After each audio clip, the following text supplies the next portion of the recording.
Sa baryo ng San Rafael may isang sabungero na kilala sa buong paligid, si Mang Rico. Dati siyang kilala bilang Elias Matador. Pero dahil sa sunod-sunod na pagkatalo, tinawag na lang siya na taga-barangay na bilang Elias Malasador. Araw-araw makita mo siyang may hawak na manok na para bang may kasunduan. Manalo ka ngayon, titira kita sa bahay. Talo ka, sabaw ka. Pero sa kasamaang palad, tila may sumpa ang kanyang mga alaga. Kada laban, lagi na silang muna uwi, panggisa. At kung akala mo siya ay nahihirapan, pati mga manok niya ay parang gusto nang mag-retire. Isang araw, nakita siyang kinakausap ang isang manok. Datu, huwag kang matakot. Magaling ka naman nung practice. Sumagot ang manok, Tiklao! Tika, practice ba? Yung hinahabol ako ng pusa kahapon? Matapos maubos ang huling barya niya at ang respeto ng mga kasabayan sa sabungan, nagpasya ni si Mang Rico na mag-isa muna maglakad papunta sa gubat. Hindi para mag-isa kundi para sakaling may himalang sumalubong. Sa gitna ng gubat habang paupo sa punong may lunti ang dahon, ay isang matutulog ay butiki, bigla siyang sumigaw. Oh! Kung may diwata dyan, baka naman kahit kaunting tsamba lang po. At doon, sa pagkalma ng hangin, lumitaw ang isang liwanag, isang babaeng nakaputi, may korona ng bulaklak at amoy parang pinaghalong sampagita at vaporub. Siya si Diwata Lera, ang diwata ng pag-asa. Isang pusong puno ng pagod ang umalingaw-ngaw sa hangin at isang bungangaring puno ng reklamo. Aboy, diwata nga, sabi ni Rico, sabay takbot na dapat sa ugat. Pasensya ka na diwata, gubat to, hindi ako nakapagpa-pedicure. Sa halip na sermon, binigyan siya ni Diwata Lera ng isang tila ordinaryong sisew. Ito si Raya, hindi siya basta sisew. Huwag mo siyang ituring gaya ng may dati mong manok na laging talo at tamad.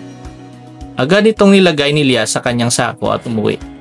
Una pa lang, ayaw na ni Raya sa sabungan. Mahilig itong kumanta, sumayaw at tumuka ng medyas. Abay, ano kung may talento? Di lang pambatol, pang-entertain pa. Palipas ang ilang linggo, nag-iisang buong ganap na manok si Raya. Makintab ang balahibo, matalim ang mata at para may sariling theme song. Sa tuwing lalaban siya sa sabungan para may slow motion entrance. Isang malaking derby ang ginanap sa bayan. Tumayo ang malalaking pangalan, mga sabungero na may sariling trailer, caller at alalay. Si Rico, may bit-bit na ako at tinapay. Pinagtawanan siya ng ilan. Si Rico? Hindi manok na yang laging natutumba kahit hindi pa magsimulang laban. Pero ang sumalang si Raya, tila nagbagong ihip ng hangin. Sa unang palo, napatalsik ang kalaban. Sa ikalawa, knockout. At sa huli, ang sabungan ay napuno ng palakpakan. Si Rico, tulala, hindi makapaniwala. Ito na ba yung tsamba kung hinihiling noon pa? Dahil sa panalo, unti-unting bumangon si Rico. Hindi lang siya bumalik sa sabungan, kundi gumawa rin siya ng maliit na eskwelahan para sa sisiyo. May leksyon tulad ng pagtuka, 101, tamang tiktilaok para sa confidence, huwag matakot kahit kalaban mo ay malaki. Si Raya ang sisiyo na himala at naging simbolo ng baryo. Isang palala na kahit galing sa pagkatalo ay pwedeng bumangon basta may sipag, tiwala at kunting tulong mula sa diwata. At si Rico, hindi na siya malasador ngayon, kundi si Mang Rico, tagapagturo ng pag-asa at toka. Sa tuwing may bagong sabungero na mawala ng loob, nilapitan ni Rico at sinasabihan, Anak, kahit manok mo ay di marunong lumipad, huwag mong maliitin, baka may himala rin yan kung wala ay di sabaw. At mula sa malayo sa ilalim ng lumang puno ng gubat, nakangiti ang Diwata Lera habang iniinom ang tiyang gawang sa bulaklak ng pag-asa. At yan ating kunting kwento, medyo corny at okay lang dahil wala naman tayo ngayong topiko, sa diwata naman tayo mag-focus at sabungero.